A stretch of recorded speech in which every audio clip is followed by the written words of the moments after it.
you. Also, thank you, Alex, for the introduction to this important topic. To say that from a society perspective, we have been seriously impressed by the work that the Parliament has been doing, and specifically the S&D group has been doing on the Digital Services Act so far.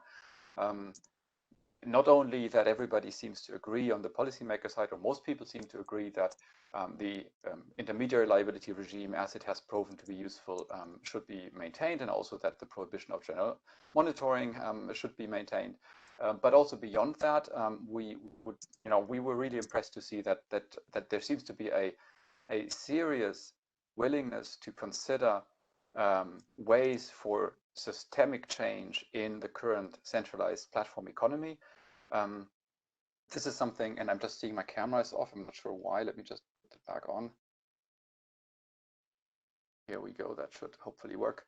So we think that's really the most important step that the legislator can take right now, because what we're seeing is that over the last decades, the online economy, the digital services economy, has changed tremendously, and that not in the benefit of users, but in the benefit of a very, very limited number of huge companies who've built their business model on extracting the most sensitive information from everybody on the globe, basically, and selling that to advertisers. And that has become kind of the go-to model for modern startups who want to launch digital services. And that brings a whole host of problems and challenges for users, but also for societies as a whole. We've seen that in terms of election interference. We've seen that in terms of hate speech, the spread of extremist content, all of this being a result of these mega platforms and the way that they curate and spread online content. And so we're very pleased to see that people in the European Parliament want to tackle this problem. We're very happy to see that those are forward-looking proposals that include, tackling micro-targeting, tackling the collection of personal data for showing advertisement, but also, the work that has been done on interoperability.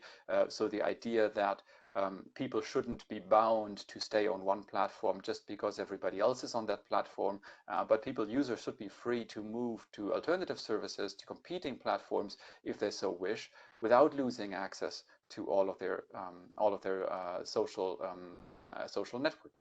network. And so we're really pleased to see that this is happening. Obviously, we need to keep in mind that this is only the first step. Those are own initiative reports. The big challenge for the Parliament, for you as rapporteur as well, Alex, if I may say, is to stand by these things, to hold your ground when you're going to be pushed back on this. And we expect a lot of pushback, not only from the platform industry themselves, but also from a number of member states in the Council who will want to preserve these legacy business models because for some reason they believe that they are essential and unavoidable on the internet. And I think this is the real work that's going to be ahead of us now, is holding our ground, pushing back on those attempts to weaken the legislation, the legislative proposals, and obviously also, we need to see what the Commission will be proposing, and I'm very much looking forward, of course, to hear what Prabhat will have to say about this later. So maybe one thing that I can only say is that I really wish that the Parliament is going to work on this as a whole, that there's going to be cross-party cooperation on this, because I think this topic is way too important to make it into a kind of party battle or political group battle.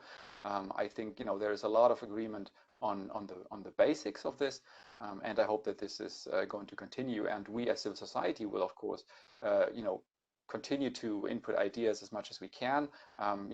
We're already working on ideas of how to implement things like mandatory interoperability in practice. We try to make this watertight, also in terms of privacy protections, because we want to make sure that one privacy invasive social media platform isn't just replaced by another one, but this is ideally replaced by offers for users that are more in the user's interest than today's platforms. And so we continue to do that, and we hope that this will be a fruitful cooperation. And I have maybe even saved some time for the follow-up speakers. Thank you.